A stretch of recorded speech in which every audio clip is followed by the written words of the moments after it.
massacres, monster madness. Yeah, I own the world. An empty, dead, silent world. Last Man on Earth is a 1964 survival horror film set in a post-apocalypse.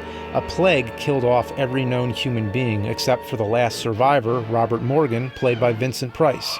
The corpses of the dead reanimate themselves and are all hell-bent on killing Morgan, so he has his hands full trying to find food, shelter, all while using his survival tactics to defend himself from the undead.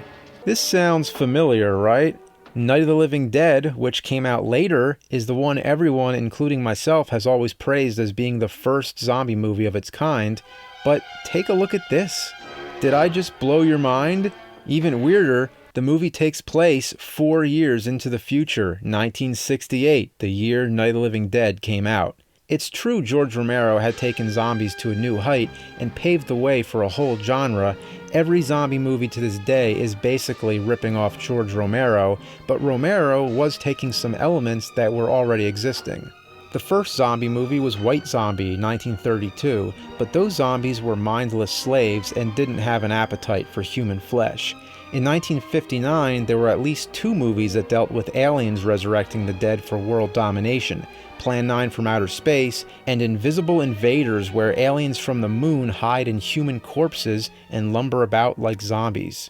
The word zombie wasn't really in fashion at the time. In Last Man on Earth, they aren't technically zombies, they're vampires. The movie explicitly calls them that. They can't stand sunlight, Morgan fends them off with mirrors and garlic, and impales them with a wooden stake. Even though they walk like zombies, they're more intelligent and can talk. Morgan! We're going to kill you, Morgan! So basically, before our famous traditional Romero zombies, there were voodoo zombies, alien zombies, and vampire zombies. Yeah. The film is slow-moving, especially since it has one lone character. A great deal of it is shown in flashback while other people are alive, but the majority of it is Vincent Price acting alone, which you have to give him a lot of credit for carrying so much of the movie on his own. Movies depend so much on whether the actors are any good. If this were anyone else, this could have been a huge bore, but with Vincent Price, you can't go wrong.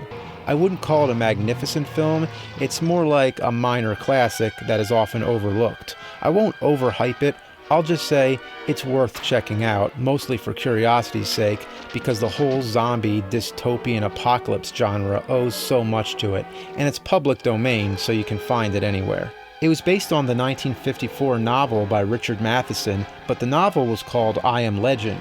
It was remade in 1971, starring Charlton Heston, titled The Omega Man, and again in 2011, starring Will Smith. This time they finally honored the title of the book. I do understand why they called the first adaptation Last Man on Earth, because it's much more descriptive. But here's something that always confused me. In 1959, the first Twilight Zone episode aired, Where Is Everybody? It's about a man who finds himself all alone and searches the town for signs of life. There's a scene where he finds a rack of books titled The Last Man on Earth. It makes me wonder if the film Last Man on Earth took its inspiration from that episode, and strange enough, author Richard Matheson actually wrote many Twilight Zone episodes. Last Man on Earth was also the title of a 1924 film, a 2011 film, and a 2015 TV series. So, a word of advice, if you're making a movie about a man who's the last on Earth, call it something different, like final surviving person on the planet?